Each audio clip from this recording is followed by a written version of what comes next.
अस्सलाम वालेकुम dear members, उम्मीद है आप सभी खैरियत से होंगे। आज हमारा तीसरा एडिटिंग सेशन है, लेकिन आज हम कैपकट की बजाय कैनवा ऐप का यूज़ करना सीखेंगे और एक पोस्टर बनाएंगे। तो शुरू करते हैं। आज हम ओरिफ्लेम की एक शैम्पू को ग्राफिकली डिज़ाइन करना सीखेंगे। ओरिफ्लेम में हम सिर्फ कंटेंट के ज़रिए ही व्यूवर को अपनी प्रोडक्ट्स या सर्विसेज दिखा सकते हैं, लेकिन हर प्रोडक्ट ख़रीद कर उसका कंटेंट बनाना हमारे लिए पॉसिबल ही नहीं होता। लिहाजा ग्राफिक डिज़ाइनिंग एक ऐसी स्किल है जिसके ज़रिए आप अपनी एक प्रोडक्ट को 70 मुख्तलिफ़ तरीक़ों से प्रेजेंट कर सकते हैं। शैम्पू की एचडी फ़ोटो लेने के लिए मैं ओरिफ्लेम की ऑफिशियल वेबसाइट पर जाऊंगी। गैलरी में इमेज सेव करने के लिए आप उस फ़ोटो पर ज़ोर से क्लिक कीजिए और डाउनलोड इमेज के ऑप्शन से गैलरी में सेव कर लीजिए। इमेज सेव करने के बाद मैं कैनवा ऐप खोलूंगी, क्योंकि मुझे अपना डिज़ाइन इंस्टाग्राम की पोस्ट के साइज़ के मुताबिक बनाना है। लिहाजा मैं इंस्टाग्राम पोस्ट में जाकर कोई भी टेम्पलेट उठाऊँगी, उसके डिज़ाइन को ख़त्म कर दूँगी और इसका बैकग्राउंड वाइट कर लूँगी। अपने डिज़ाइन का बैकग्राउंड कलर मैं प्रोडक्ट के साथ अलाइन रखना चाहती हूँ, इसलिए मैं कलर व्हील के ऑप्शन पर जाऊँगी और वहाँ से ब्राउनिश टोन्स में से एक कलर सेलेक्ट कर लूँगी। बैकग्राउंड चूज़ करने के बाद मैं गूगल से डाउनलोड की गई प्रोडक्ट की फ़ोटो अपने डिज़ाइन पर ऐड कर दूँगी। फ़ोटो तो ऐड हो चुकी है, लेकिन आपको फ़ोटो का बैकग्राउंड नज़र आ रहा होगा जो हमारे डिज़ाइन को ख़राब कर रहा है, यानी हमें इसे रिमूव करने की ज़रूरत है। बहुत सी बैकग्राउंड रिमूवर ऐप्स हैं जिन्हें आप इस्तेमाल कर सकते हैं, लेकिन मैं एक ऐप फ़ोटो रूम यूज़ करती हूँ, इसीलिए मैं आपको उसी के ज़रिए बैकग्राउंड रिमूव करना सिखाऊंगी।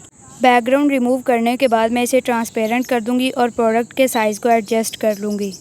अच्छे पोस्टर्स में आपने हमेशा एक चीज़ नोट की होगी कि उनकी प्रोडक्ट्स के पीछे एक शैडो भी होता है। इससे फ़ोटो रियलिस्टिक महसूस होती है। फ़ोटो रूम ऐप को यूज़ करने की मेरी एक बड़ी वजह यही है कि यहाँ मैं ना सिर्फ बैकग्राउंड को रिमूव कर सकती हूँ, बल्कि उनमें शैडोज़ भी ऐड कर सकती हूँ और उन्हें अपने मुताबिक एडजस्ट भी कर सकती हूँ। फ़ोटो रूम यहाँ मुझे डिफरेंट शैडोज़ दिखा रहा है। मैं टॉप 2 शैडो सेलेक्ट करूँगी और कस्टम के ऑप्शन से उसे अपनी मर्ज़ी के मुताबिक एडजस्ट कर लूँगी। मैं इसकी इंटेंसिटी कम करूँगी, क्योंकि मुझे बहुत ज़्यादा डार्क कलर का शैडो नहीं चाहिए। बैकग्राउंड रिमूव करने और शैडो ऐड करने के बाद हमारा इमेज कुछ ऐसा बन चुका है। अभी तक आपने फ़ोटो रूम ऐप का कुछ इस्तेमाल करना सीखा है। अब हम इसी इमेज को कैनवा ऐप में यूज़ करेंगे और अपनी फ़र्दर एडिटिंग की तरफ चलते हैं।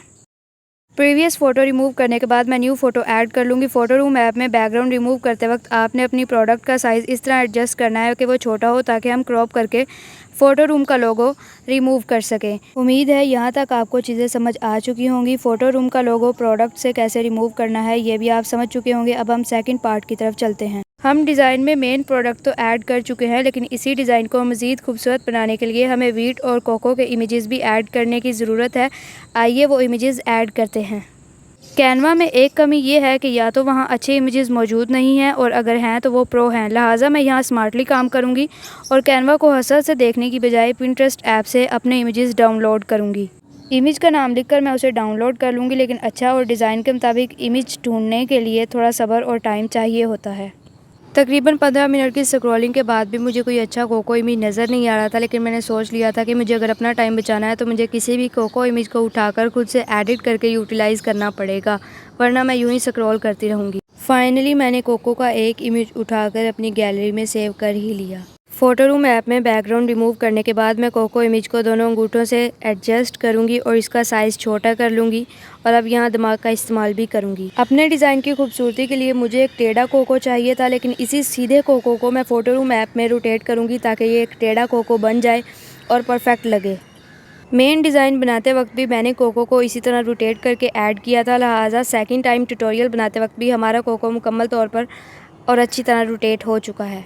कैनवा में मैं कोको का इमेज भी ऐड कर दूंगी, लेकिन फ़ोटो रूम में बैकग्राउंड रिमूव करते वक्त आपने एक चीज़ का ख्याल रखना है कि हमेशा इमेज का साइज़ छोटा रखिएगा, ताकि आप कैनवा में जब उस इमेज को क्रॉप करें तो सिर्फ फ़ोटो रूम का लोगो क्रॉप हो, वो प्रोडक्ट साथ में रिमूव ना हो, क्योंकि फ़ोटो रूम का लोगो हर प्रोडक्ट के साथ लगा हुआ आएगा और ये प्रो होता है। आपने मेन डिज़ाइन में देखा होगा कि कोको का इमेज शैम्पू के इमेज के पीछे है। कैनवा डिज़ाइन में हम जब भी कोई इमेज ऐड करते हैं तो दूसरा इमेज हमेशा उसके ऊपर होता है, यानी उसकी पोजीशन उसके पीछे नहीं होती। जैसा कि अभी मैंने कोको इमेज बाद में ऐड किया है शैम्पू के इमेज के, तो कोको इमेज शैम्पू के इमेज के ऊपर है, ना कि नीचे। आप इस चीज़ को मैनुअली भी सॉल्व कर सकते हैं, यानी कोको का इमेज पहले ऐड कीजिए और फिर शैम्पू का इमेज, जैसा कि मैं करती थी, और ये बहुत टाइम टेकिंग प्रोसेस है। लिहाजा मैं आपको एक शॉर्टकट बताती हूँ। कैनवा यहाँ मुझे बहुत से ऑप्शंस दिखा रहा है। मैं स्क्रॉल करके पोजीशन के ऑप्शन पर चली जाऊँगी और यहाँ टू बैक के ऑप्शन पर क्लिक करूँगी तो मेरा कोको का इमेज शैम्पू की बैक साइड पर चला जाएगा। इसी तरह आप किसी भी इमेज को फ्रंट या बैक साइड पर ले जा सकते हैं। यहाँ मुझे कोको और शैम्पू की इमेजेस के दरमियान बिल्कुल माइनर सी स्पेस छोड़नी है, लेकिन मैं जब भी फिंगर्स के साथ कोको इमेज को एडजस्ट करने की कोशिश करती हूँ तो या तो वो शैम्पू के इमेज के बहुत पीछे चला जाता है या बहुत आगे आ जाता है। यानी मेरी फिंगर्स के साथ एडजस्टमेंट से बहुत ज़्यादा स्पेस छूट रही है, तो मुझे इसे फिर से ऑटोमेटिकली एडजस्ट करना पड़ेगा। नैज की मदद से हम दो इमेजेस के दरमियान माइनर से माइनर स्पेस रख पाते हैं जो हम अपने हाथों की मदद से एडजस्ट नहीं कर पा रहे होते। यहाँ से मैं कोको इमेज को थोड़ा सा ऊपर लेकर गई हूँ जो मुझे नीचे फील हो रहा था और हमारा डिज़ाइन अभी तक मेन डिज़ाइन जैसा बन चुका है। अभी तक हमने फ़ोटो रूम ऐप में किसी भी इमेज का बैकग्राउंड रिमूव करने के साथ साथ उसको रोटेट करना सीखा है। इसके अलावा कैनवा में हमने पोजीशंस और नैज के आइकॉन्स को सीख लिया है। थर्ड इमेज हमारा वीट का ऐड होगा जो मैं आपको ऐड करना नहीं सिखाऊंगी। अब हम अपने थर्ड पार्ट की तरफ चलते हैं। तीनों इमेजेस मैं ऐड कर चुकी हूँ और अब टेक्स्ट ऐड करने की बारी है। मैं सबसे पहले हेडिंग ऐड करूँगी। हेडिंग मतलब सबसे हाईलाइटेड टेक्स्ट का फ़ॉन्ट मैं लीग स्पार्टन चूज़ करूँगी। इसके बाद मैं फ़ॉन्ट साइज़ कम कर लूँगी ताकि वो डिज़ाइन के अंदर रह सके और उसको खूबसूरत कर सके। मुझे अपने टेक्स्ट के लिए कलर चूज़ करना है। मैं उसके लिए कलर व्हील के ऑप्शन पर जाऊँगी। कलर व्हील के ऑप्शन पर आप एक ही रंग के डार्क या लाइटर डिफरेंट शेड्स पा सकते हैं। मुझे रेड कलर की एग्जैक्ट वही शेड चाहिए थी जो मैं अपने मेन डिज़ाइन में पहले ऐड कर चुकी हूँ। कलर व्हील आपको हर शेड का एक नंबर भी बता रहा होता है और मुझे अपनी शेड का नंबर याद था, लिहाजा मैंने उसे टाइप किया और मुझे मेरा कलर मिल गया।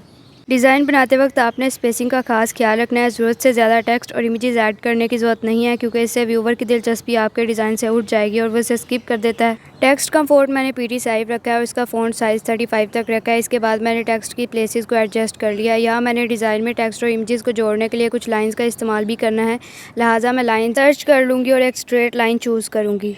अगर मुझे अपनी लाइन के एंड या स्टार्ट में कोई भी निशान ऐड करना है तो मैं लाइन स्टार्ट या एंड के ऑप्शन पर जाऊंगी और वहाँ पे छोटे छोटे आइकन्स हैं जिन्हें मैं लाइन के आगे या पीछे लगा सकती हूँ, तो मैं वहाँ से अपनी मर्ज़ी के मुताबिक कोई भी चूज़ कर लूँगी। यहाँ मैं लाइन को इमेज पर रखकर टेक्स्ट के साथ अलाइन करूँगी, लेकिन उससे पहले लाइन मुझे बहुत ज़्यादा घुमाएगी। यह लाइन टेक्स्ट के सामने अलाइन नहीं हो रही थी, यानी मुझे इसे इमेज पर रखकर टेक्स्ट के सामने रोकना था, लेकिन या तो यह टेक्स्ट के साथ बहुत ज़्यादा जुड़कर टेढ़ी हो जाती थी या फिर इमेज से नीचे चली जाती थी, लेकिन मुझे नहीं पता ऐसा क्यों होता है। उम्मीद है आप इसे देखकर बावले हो चुके होंगे। इसके बाद मैं दोबारा प्लस के ऑप्शन पर जाऊंगी और यहाँ से एक और लाइन लूँगी, लेकिन इस लाइन के स्टार्ट पर मैं कोई भी आइकन ऐड नहीं करूँगी और इसे फिर से दोबारा एडजस्ट करने में इसके पीछे पीछे भागूंगी। आजकल का इंसान बहुत ज़्यादा इन्फॉर्मेशन गेन करता है और इसी वजह से उसे लगता है कि वो सब कुछ कर सकता है, लेकिन वो कुछ भी नहीं कर सकता क्योंकि उसने किसी भी चीज़ को देखा या सुना होता है, खुद करके नहीं देखा होता। और यही हाल हमारे ग्रुप की लड़कियों का है और यही रियलिटी मेरे सेशंस की है। दोनों लाइंस मुझे डिज़ाइन पर बहुत ज़्यादा उभरी हुई महसूस हो रही हैं, इसलिए मैं लाइन स्टाइल के ऑप्शन पर जाऊँगी और वहाँ से लाइन वेट को 2 या 1 कर दूंगी। अगर आप वाकई पोस्टर बनाना सीखना चाहते हैं तो कभी भी कैनवा टेम्पलेट्स को हसद की निगाह से मत देखिएगा, क्योंकि ये सिर्फ और सिर्फ मार्केटिंग और कैनवा की अट्रैक्शन को बढ़ाने के लिए बनाए जाते हैं। वहाँ आप मेंटली और फिजिकली डिस हो जाते हैं जब आप प्रैक्टिस को छोड़कर टेक्नोलॉजी पर डिपेंडेंसी शुरू कर देते हैं। डिज़ाइनिंग करना टफ और टाइम टेकिंग काम हो सकता है क्योंकि पहले पूरा पोस्टर आप अपने दिमाग में बनाते हैं, फिर उसे ऑन द ग्राउंड लेकर आते हैं। इसके लिए एक क्रिएटिव माइंड चाहिए होता है ताकि आप डिसाइड कर सकेंगे कितने इमेज और कितना टेक्स्ट ऐड करना है, उनकी प्लेसेस और डिस्टेंस क्या रखना है। यहाँ न्यू ज्वाइनर्स को ये मुश्किल आ सकती है कि वो पोस्टर अपने दिमाग में ही ना बना सकें, लिहाजा उसके लिए वो एक थीम रख सकते हैं, यानी वो किसी भी पिंटरेस्ट या गूगल ऐप पर जाकर सर्च कर सकते हैं स्किन केयर डिज़ाइन पोस्टर्स। वहाँ पे पोस्टर्स आ जाएंगे, उनका थीम कॉपी कीजिए और प्रैक्टिस करते रहिए यहाँ तक कि आप खुद अपने दिमाग में पोस्टर बनाने के काबिल हो जाएं। ये चीज़ें टफ हो सकती हैं, हो सकता है आपके कंधे और अंगूठे भी दुखने लग जाएं, लेकिन ये आपको सेक्रीफाइस करना होगा अपने काम को सीखने के लिए। यहाँ मैं 5 मिनट तक लाइन्स को एडजस्ट करती रही, लेकिन पता नहीं क्या लॉ ऑफ रिपलियन था कि लाइन्स कोको इमेज पर रुक नहीं रही थी। आपके सामने तो एक खूबसूरत सा पोस्टर बनकर तैयार हो जाता है, लेकिन उसे बनाने वाले को ही पता होता है कि कैसे छोटी छोटी लाइन्स उसे अपनी उंगलियों पर नचाती हैं।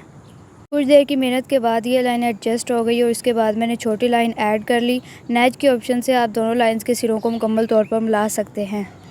अभी तक हमारा डिज़ाइन इतना बन चुका है, हम लाइंस को और इमेजेस को ऐड कर चुके हैं, सिर्फ टेक्स्ट रह चुका है। अब हम टेक्स्ट को ऐड करना सीखते हैं। मुझे अपने कोको इमेजेस के सामने कोको टेक्स्ट लिखना है और उन कोको में 2 ओ भी आते हैं, लेकिन मैं अल्फ़ाबेटिकल ओ लिखने की बजाय कोकोनट का ही एक इमेज लूँगी और उन्हें अपने डिज़ाइन में ऐड कर दूँगी। कोकोनट इमेज का साइज़ मैं उतना छोटा कर लूँगी जितना अल्फ़ाबेटिकल लेटर होते हैं। यहाँ कोको टेक्स्ट लिखा जाएगा, यानी 2 बार सी आएगा और 2 बार कोकोनट इमेज। तो यहाँ आप एक गलती कर सकते हैं कि एक सी का साइज़ बड़ा, दूसरे सी का साइज़ छोटा कर दें, या एक कोकोनट इमेज का साइज़ छोटा कर दें और दूसरे कोको इमेज का साइज़ बड़ा कर दें। इससे डिज़ाइन की खूबसूरती ख़त्म हो जाएगी। तो इसी गलती से बचने के लिए मैं एक सी का साइज़ डिसाइड करूँगी और उसी सी को कॉपी करके पेस्ट कर दूँगी दोबारा। इसी तरह कोकोनट इमेज का एक साइज़ डिसाइड कर लूँगी, उसे अपने डिज़ाइन के मुताबिक फिक्स कर लूँगी और उसी को कॉपी करके रिपीट कर दूँगी। तो इस गलती से इस तरह बचा जा सकता है। यहाँ मैं सर्च बार का आइकॉन ऐड करूँगी। आप कैनवा ऐप के एलिमेंट्स में जाकर इसे सर्च कर लीजिए, ये आपको मिल जाएगा। उसके बाद मैं इसे एडजस्ट कर लूँगी और यहाँ अपना टेक्स्ट ऐड कर दूँगी। मैंने एक छोटे साइज़ का आइकन चूज़ किया है, लिहाजा इसमें टेक्स्ट भी छोटा आएगा। तो little body text type choose कीजिएगा, ना कि हाईलाइट। टेक्स्ट का फ़ॉन्ट मैंने रोज़ेरियो और साइज़ 21 रखा है। अभी तक हमारा डिज़ाइन कुछ ऐसा बन चुका है, लेकिन इसमें अभी भी कुछ मिसिंग है, तो उसे ही ऐड करते हैं। अपने डिज़ाइन में ऑफिशियल टच डालने के लिए मैं ओरिफ्लेम लोगो ऐड करना कैसे भूल सकती हूँ। लोगो मैं पिंटरेस्ट ऐप से उठाऊँगी और फोटो रूम ऐप में उसका बैकग्राउंड रिमूव कर लूँगी।